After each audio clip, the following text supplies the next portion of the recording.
Hello aspirants, welcome to your very own channel Pretrap, where textbook theories meet actual prelims trap.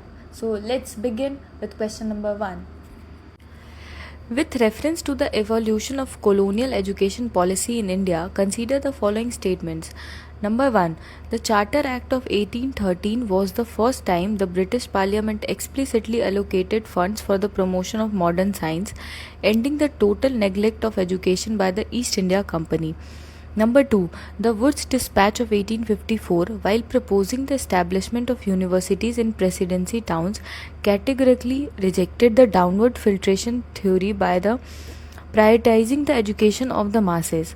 Number 3. The Hunter Education Commission in 1882 recommended that the government should withdraw from direct control of secondary and higher education and focus primarily on primary education. Which of the statements given above are correct? And your answer is option C. 1 and 3 are correct. Statement 2 is incorrect. While the Woods Dispatch is often called the Magna Carta of English education, it did not explicitly reject that filtration theory on the ground. It continued to emphasize that the higher class would eventually educate the lower classes, though it gave more attention to mass education on paper than previous policies. Question number 2 is regarding the Indian Universities Act of 1904. Which of the following observations is or are accurate? Number 1. It was based on the recommendation of the Raleigh Commission. Number 2. It empowered the government to veto university senate regulations and introduce stricter control over the affiliation of colleges. Number 3. It was widely welcomed by the nationalists as a step toward democratizing higher education in India. Which of the following is the correct answer? And your answer is option B. 1 and 2 are correct. Statement 3 is incorrect. The act was fiercely opposed by the nationalists like Gokhale, who saw it as an attempt to officialize the universities and curtail the growing influence of educated nationalist intelligentsia. Question number 3 is consider the following chronological sequence of the regulations concerning the Indian press. Number 1. The licensing regulations. Number 2. The Metcalfe Act. Number 3. The Vernacular Press Act. Number 4. The Indian Press Act. Which of the above correctly represent the chronological order of their introduction? And your answer is option A. The licensing regulation in 1823, the Metcalfe Act is in 1835, the Vernacular Press Act in 1878, the Indian Press Act in 1910. Next question is the Vernacular Press Act of 1878, often criticized as the Gagging Act, contained which of the following provisions? Number 1. It empowered a district magistrate to require a publisher to enter into a bond, undertaking not to publish anything likely to incite feelings of the dissatisfaction against the government. Number 2. It provided a permanent right to appeal against the magistrate's action to the High Court. Number 3. It was repealed during the Viceroyalty of Lord Ripon. Which of the statements given above are correct? And your answer is option C. 1 and 3 are correct. Statement 2 is incorrect. A key feature of the Vernacular Press Act was that the magistrate action was final and no appeal could be made to a court of law. It was indeed repealed by the Lord Ripon in 1882. Question number 5 is with reference to the Charter Act of 1813, consider the following statements regarding the education grant of 1 lakh rupees. Number 1. The grant was immediately utilized to establish a network of primary schools in rural Bengal. Number 2. The delay in utilizing the funds was primarily due to the conflict between Orientalists and Anglicists. Number 3. The Act explicitly mandated that the medium of instruction for higher education must be English. Which of the statements given above are correct? And your answer is option A. 2 only is correct. Next question is the Vardha scheme of basic education in 1937 was based on which of the following principles? Option A. Strict separation of religious and secular instruction in all schools. Option B. Integration of manual and productive work with the school curriculum. Option C.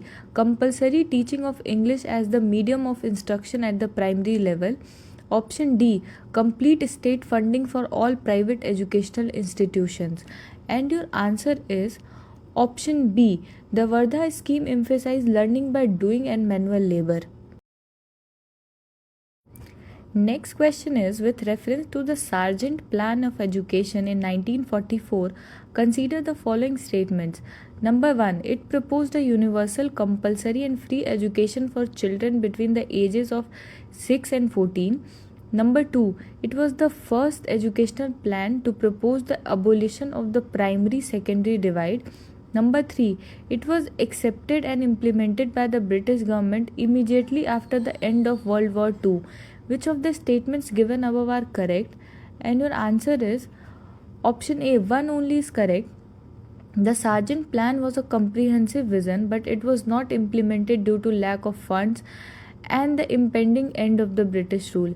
Statement 2 is incorrect. Statement 3 is incorrect as the British were already preparing to leave.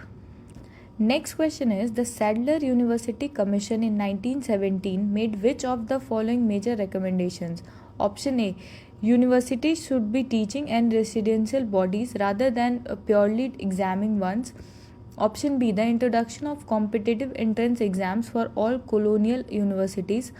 Option C, a shift in focus from higher education to vocational primary education.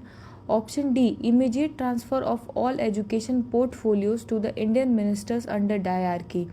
And your answer is option A, universities should be teaching and residential bodies rather than purely examining ones. A central theme of the Sadler Commission was the structural reform of universities into teaching and residential bodies.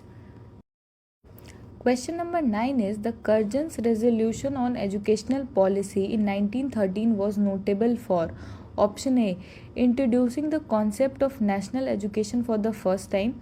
Option B, explicitly rejecting the policy of state-supported private enterprise in education. Option C, proposing the establishment of a teaching university in every province. Option D, emphasizing the need for primary education even though no concrete deadlines were set. And your answer is option D, emphasizing the need for primary education even though no concrete deadlines were set. Curzon was against primary education for the masses, yet he had to acknowledge its necessity in his policy resolution, though he failed to follow through with funding. Question number 10 is, which of the following was a major impact of the Newspaper Act 1908? Option A, it allowed the government to confiscate printing presses if they published material deemed to incite violence. Option B, it mandated that every newspaper must be printed in English only. Option C, it made it illegal for Indian journalists to write about the activities of the Indian National Congress. Option D, it abolished the requirement of submitting articles to a government censor before publication. And your answer is option A, it allowed the government to confiscate printing presses if they published material deemed to incite violence. This was a precursor to stricter controls focusing on the seizure of property used for extremist literature.